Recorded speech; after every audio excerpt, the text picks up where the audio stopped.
So good morning, everyone. Good morning. Good morning. My name is Rena Moran. I'm a state legislator from St. Paul, representing District 65A. And I'd like to thank you all for being here today. I would like to thank the press for being here today. We'd also like to thank my colleagues for showing up on this very important issue that we're in crisis that we're facing today. And I would also like to thank our community partners for showing up in high numbers to really support the pressing issues that's facing communities of color in the American Indian community. And really it's just too many legislators to name, but I really do support, appreciate the support because we are in a crisis today. Today, 2 House members of color, along with 2 American Indian House members, along with our colleagues, community partners, are calling on House Republicans to take action on the crisis taking place in communities of color throughout the state, throughout our state. The statewide crisis of growing racial economic disparities. I do really want to also point out that we've had absolutely fantastic support, not only from my colleagues, but looking at the leadership that came from Ray Dean from North Minneapolis and also from Joe Mullery. Just want to thank them for their outright support and been leading the issues on racial economic disparities, along with so many of us around up here today. So we represent communities with unique diversities and with unique challenges. The African Americans, African immigrants, Hispanics, American Indians, and the Asian communities. We know from our life experiences that Minnesota communities of color and American Indian are strong and resilient, dedicated to their families, and an essential part of our state economy and social fabric. But we come here today because Minnesotans of color and the American Indian communities face higher barriers to success than their white peers. We know that racial economic disparities are keeping Minnesotans of color from sharing in the prosperity of our economic recovery. Household income of blacks in Minnesota plummet in the past year. From 2013 to 2014, the median income for black households in the state fell 14%. In constant dollars, that was a decline from about $31,500, which is not good, to $27,000, or $4,500 in a single year. Meanwhile, the state poverty rate for black residents rose from 33% to 38%, compared to a stable overall state poverty rate of 11%.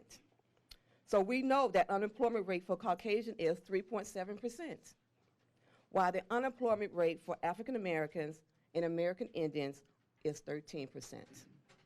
Hispanic at 8%, and Asians are at 6%. And we also know communities of color and American Indians, we're searching for jobs, but we are less likely to get hired compared to our white peers. And we also know these communities do not fare as good as our Caucasian populations. And because of these inequities, we are more likely to live in poverty, we are less likely to own a home, and almost certainly suffer unequal health care outcomes and access to care. The median black household in Minnesota is now worse off than its counterpart in Mississippi. We know the future of these communities and the future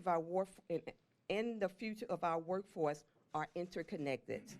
Our future economic success depends on investing in these families because as white Minnesotans age, communities of color become the future workforce. We know that programs and nonprofits have a proven track record of ensuring economic success for these families. And we can't continue to ignore the issues of racial inequalities, nor can we continue to only blame these communities when the real problem and the big part of the problem, is the lack of investment in these communities. So we are asking House Republicans to set a budget target for racial economic disparities of at least $50 million for proposals that will directly tackle the economic problems that are present in our communities. The governor and the Senate have shown a strong commitment to these issues. The Republicans have proposed a few racial disparities provision in the omnibus job bill and in a tax bill that would create school vouchers for private schools. So, we know that this is not good enough, and here's why. One, we have a $900 million surplus, a unique opportunity to help where we couldn't before. Two, taking money from job creation funds and claiming to refocus on racial disparities doesn't fix the problem, which is an overall lack of investment in these communities. And furthermore, we need job creation funds to work together with this additional infusion of dollars to address the growing problem. And three, private school vouchers would not help the poor, working class, communities of color, or the Indian American community. The GOP voucher plan assumes that black families in my district, they have money to pay for private school tuition. And that's a big assumption, because they don't. And they simply choosing to spend it on something else because we don't have a tax credit. Well, the fact is, we don't have money. A clear indicator that Republicans are out of touch with communities of color and the American Indian community. The GOP tax credit will refund $3,500 a year, which will rarely cover all the costs for a private school, and assumes that the median black family with an income of $27,000 per year will pay at least 13% of their income in private school tuition. And that's just for one child. No one, black, white, or otherwise, could pay $3,500 for private school while living on $27,000 a year. It's unrealistic, and it won't help the poor, the working poor, and many of the people from our communities. Families in my district aren't trying to escape their schools. They're trying to escape poverty. Families want to work. We are facing a crisis and a statewide emergency, and we are pleading, requesting with the House Republican leadership to work with us on a solution by setting a budget target for racial and economic equity. And so I would like to turn this over to Representative Susan Allen. Thank you.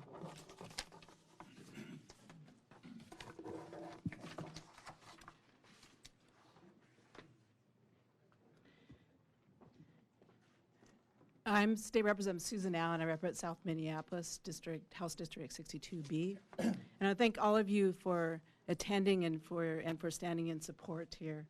And especially Representative Moran for leadership in organizing this press conference. The Republicans' refusal to invest a minimum of $50 million to address racial disparities in this session is a huge problem for all Minnesotans. The challenges facing communities of color and American Indians are known to the Republicans, so we can't say that their failure to act is due to ignorance. It is clear that the root of racial disparities is racial bias. The Republicans' failure to act is beyond negligence.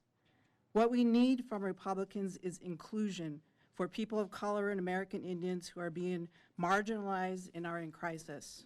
Republicans refuse to act even though they've been told for decades that change is crucial. We need to narrow social and economic gaps in order to create a just, balanced, and inclusive economy in Minnesota.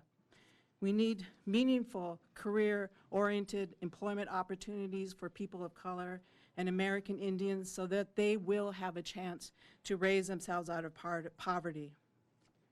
We know that affordable housing is vanishing for low-income families throughout the state. We know that we have barely made progress in addressing academic discrepancies between students of color and white students. These gaps will not be closed until we address issues of poverty, class, and racial bias. We are urging the Republicans to act now and set aside a budget target to address racial disparities, because whether the Republicans like it or not, the situation is critical. Thank you. And now I turn it over to Representative Mariani. Behind me. Well, I'll try to be really brief because my colleagues really captured this, but if you look around the room, you see the face of Minnesota, the true Minnesota. Black, white, brown, Asian, immigrant, American, Indian faces. And yet, the big fear that we have, all of us as Minnesotans, that we should have, is that those are the very communities that are being left out of the American dream, are being left out of the Minnesota pathway to prosperity. We have one community in particular, the African American community, where the net worth is going backwards. It's going worse than zero, it's going backwards. That's not the American way, that's not the Minnesotan way. Frankly, that's not the African American way. There's a better way for us to move forward. We have the tools and the instruments in this state to do that. So it's a historic opportunity right now. There's an enormous challenge and an enormous opportunity in front of us right now. The governor has stepped forward with a huge plan. The Senate has stepped forward with huge plans. The House has not done the same. It's like showing up to a very important dance without a dance partner. And in this place, you gotta have dance partners. Minnesota deserves partnership that cuts across partisan lines, that cuts across the executive branch and the legislative branch to do the people's work. We have the instruments in state government to do this work. The governor has identified some of those, the Senate has identified some of those, and we're in the House, unfortunately, proceeding in a manner where we're just gonna do a little bit here. It's an enormous historic opportunity before us. It really requires nothing less than enormous, bold action that really drives huge systemic change. There are lots of good ideas in the House here. Unfortunately, most of them have been bottled up as the majority has refused to come to the dance at the same level of commitment and urgency and intensity and setting the same kind of fiscal targets that the Senate and the governor has set.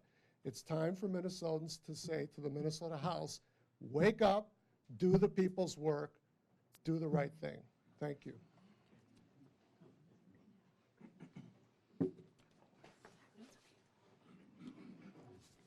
Good morning. My name is Peggy Flanagan. I'm the state representative from District 46A, which is St. Louis Park, Golden Valley, Plymouth, and Medicine Lake. I am also an enrolled member of the White Earth Nation. And I'm really excited that we've had such an incredible turnout this morning. It is clear that this is an issue that is important to folks in Minnesota. We have seen the governor take an important first step.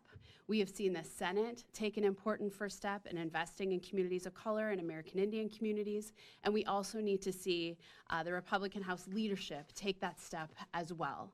The face of Minnesota is changing. It is becoming increasingly diverse, and we need to make sure that folks of color, American Indians, are part of the conversations to improve our way of life in Minnesota. A good friend of mine often talks about the need to make sure that the kids on Lake Street are doing just as well as the kids in Lake Wobegon.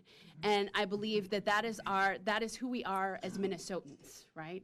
I hearken back to Senator Paul Wellstone when he said we all do better when we all do better. And investing in communities of color and American Indian communities helps us to get there. You know, I believe that we are in a position where we're having these conversations for the first time about racial equity. In the Senate, the governor, and the House, we started these conversations in the Racial Economic Disparities Work Group. And clearly, there is an energy to want to continue these conversations and to make sure that we are investing in children and families of color and American Indians. I also believe that this is a first step, and it's important to say that this is a first step. The first time we're having these conversations. And I believe that myself and my colleagues have a deep commitment to ensure that we are continuing conversations about the need for racial equity, and that this is a thread that we have to weave through our policymaking to ensure that all Minnesotans are achieving, all Minnesotans have the opportunity to thrive. So we need to make sure that communities are part of the solution. Too often around this place, we make decisions on behalf of people without having them at the table. And clearly, we have folks who have come today and more people who are willing to participate in these conversations. So thank you for coming, and we just call on House Republican leadership to join us in coming up with solutions in partnership with communities of color and American Indians to ensure a better way of life for all Minnesotans. Thank you. At this time, we'd like to open it up for any questions you may have. Yes, Don Allen, Our Black News. My first question would be, this time, how is the accountability going to work? Say if MSure gives or grants an agency in North Minneapolis $200,000 to make sure African Americans that you speak of have health insurance and still 95% do not. How is that corrected this time? How, with this money, where's the plan? What's the process? And as a Republican myself, I know the Republicans are open to do anything to work with the DFL and the black community. So can you explain that to me, please? So I will open up, Don Allen, and say that that's why we're here today. We're asking for a target. We're asking for some intentional investment. And we cannot move forward in the House of Representatives without the Republican leadership taking some leadership on this issue, because we are at a crisis now. Our families, black families, communities of color are in a crisis. I read the stats about, we have moved backwards from $31,000 for a medium income for black families. And now we're at $27,000. So unless the Republican leadership can step up and step forward and do some real investment in communities of color, in partnership with communities of color, we will continue to be at this crisis state.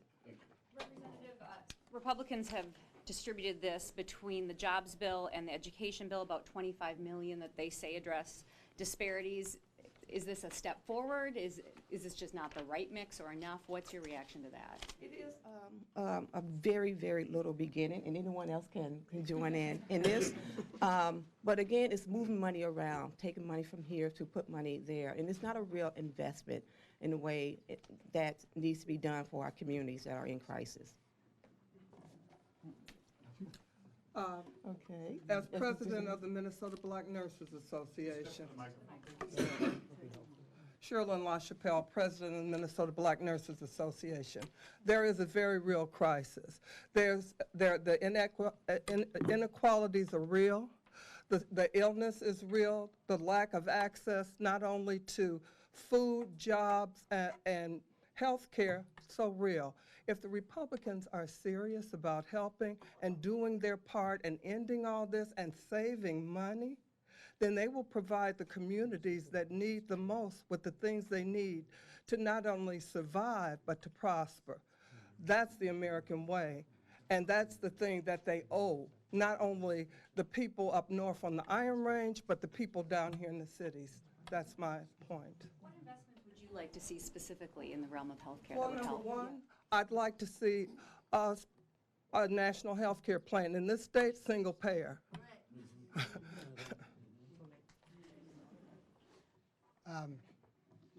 Mary, I've been on the Jobs Committee for about 20 years. I sat through every meeting this year. And if they're claiming there's 20 million, if they're claiming there's $1 million in the Jobs Committee for diversity, I want something that they're smoking. Yes. Yes. There's $600,000 that I can identify for one group, and I think there's about another $700,000 for another particular group. We have a crisis of workforce coming at us. And unless we're willing to invest millions of dollars in getting people ready to take over the state when we baby boomers retire, our state's in huge trouble. We have 125,000 jobs that are going to be retiring out of the workforce, employees retiring out of the workforce, and they are doing nothing in that bill to replace those 125,000 people. Didn't you get $1 For the Neighborhood Development Center in the bill? That is true. So I guess it was, rather than 750, it was $1 million. Phyllis Kahn from District 60B. I'll give you a really specific example. In the legacy bill, which we don't usually look at for racial equity, there have been, the Republicans have picked on projects that always are going to Indian nations. And there will be an amendment offered on the House floor to restore this. This was a project that was supported by the Lessard Sam's Outdoor Heritage Commission to the White Earth Tribe to get some terrific land preserved for wild rice production from potlatches selling this. Tremendous developers will really want this. Potlatch would like to have it, the tribe acquire it. It was in the initial bill. The Republican Environment Committee took it out. We tried to put it back in. There'll be another opportunity to put it back in on the floor of the House. The previous problem with argument between with the Lessard Sam's Outdoor Heritage Commission was actually the Fond du Lac ban. Somehow, whenever there's an Indian tribe involved, there seems to be some problem with using legacy funds for it. So there'll be an opportunity on the House floor to correct this.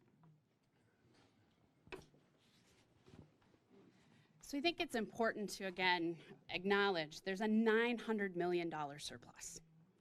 And that when Republicans are talking about 25 million here and there, that's a shell game in many ways, right? We want new investment in our communities. When we're talking about vouchers and tax credits, for many families that, frankly, that won't make a big difference to, we have led on an agenda of investing in education. We have led on an agenda of investing in our littlest Minnesotans, right, where we believe many of these racial and economic disparities start. So while I appreciate that Republicans are beginning to talk about this, I believe that we need new dollars and new money and new investment, because if we don't have that, we are not going to turn the curve on racial disparities in our state.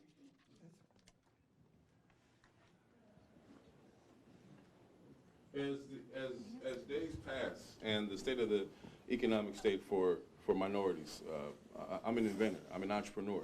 As days pass, you guys feud, go back and forth, you try to engage. It's really like a bad relationship, right? And so while that happens, the children, the entrepreneurs, the people that can make the world work, the people that create the froth at the top, the one that froth that everybody likes, are being held down, right?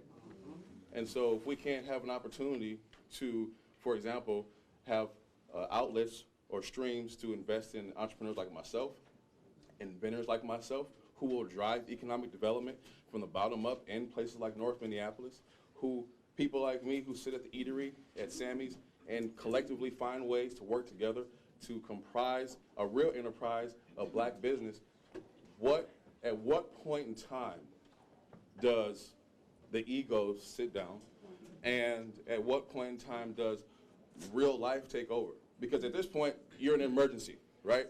It's been many, many years that you all talk about this. It's been many, many decades you all talk about this. Now at the cusp of an emergency, at the cusp of the end, at the end of all, because what happens, I know all these stats you've shared with us today. I've memorized these stats because they affect me every day. And so as I touch minority entrepreneurs and as I come across the few Native Americans that I do have the pleasure to meet, what I realize is that there are no real opportunities to rise up or come out of a situation. And then again, I'm in the legislative house and I'm talking to people who have planned years out. And again, we're at the very end of we gotta do something. Now, all you all professionals, I'm sure the Republicans are professionals too, and some are business owners and no business owners, and know that the very end planning never works. Waiting to the very end to do something about that never works. So my question is, at what point and how long will it take to come to a common ground and make implementation instead of talking? Thank you, brother, for the question. Let me just say this.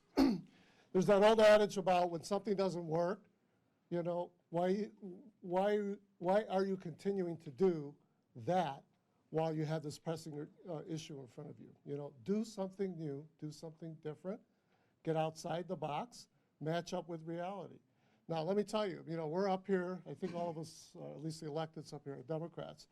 And clearly, the big message here is a call out to our Republican colleagues who are in control of this body to step outside the box, to step up big, and let's stop doing what we have been doing, including what we've been doing as Democrats so many years.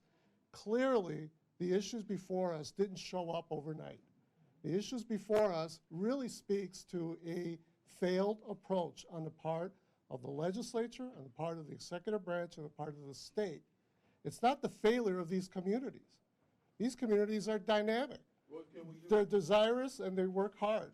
What we can do, and the message today is, step up the way the light bulb has gone on in the executive branch. The light bulb has gone on in the Senate. Clearly, the light bulb has gone on with a minority of legislators here in the Minnesota House, but it has not gone on with those who control this body, who shape the bills, who set the targets, so that they in fact can be outside the box, new approaches and big approaches, not little pieces that are tucked away in our existing approach to work, but big approaches, because meanwhile, we have families whose net worth is going backwards in the state of Minnesota. Our traditional approach is not going to respond to their needs. We need new approaches. That's what this press conference is about today. It's led by dynamic people, including legislators of color, who are being pressed and led by communities of color. The voices you're hearing here are the voices from our communities that say, stop doing what you're doing, do something new, do something big. Representative Mariani, what are Yes. the prospects? We're at less than a month to go here. What are the prospects? Do you think the governor is really going to lean in on this in negotiations in the Senate when it comes down to, you know, 3 guys in the room cutting the deal at the end? Yeah, it comes down to that too. So the advantage is that 2 of the 3 guys in the room get it. So that should be a good advantage. And so the question is, what kind of stubbornness, what kind of ear-plugging kind of approach, you know, is the majority going to enter into that conversation? Or is there in fact going to be an open mind and a willingness to adjust and change quickly? We definitely are going to have to count on Senate leadership and the governor to really press this issue. They've indicated to me that they're dead serious about driving big change this year. I mean, how much more serious than putting $100 million on the table can you be? How much more serious than putting $30 million just for economic development can you be? But you're correct. It takes all 3 at some point to come to an agreement, and we don't have much time to do that.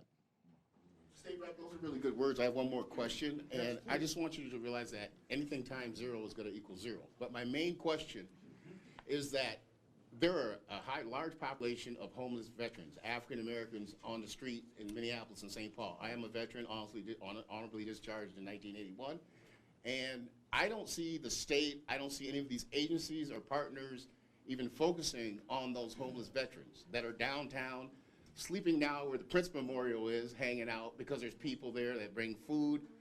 What are the plans for the Minnesota veterans from this group, our partners, or anybody? Our state has actually taken some really strong steps in regards to veterans. You cannot get hired, excuse me.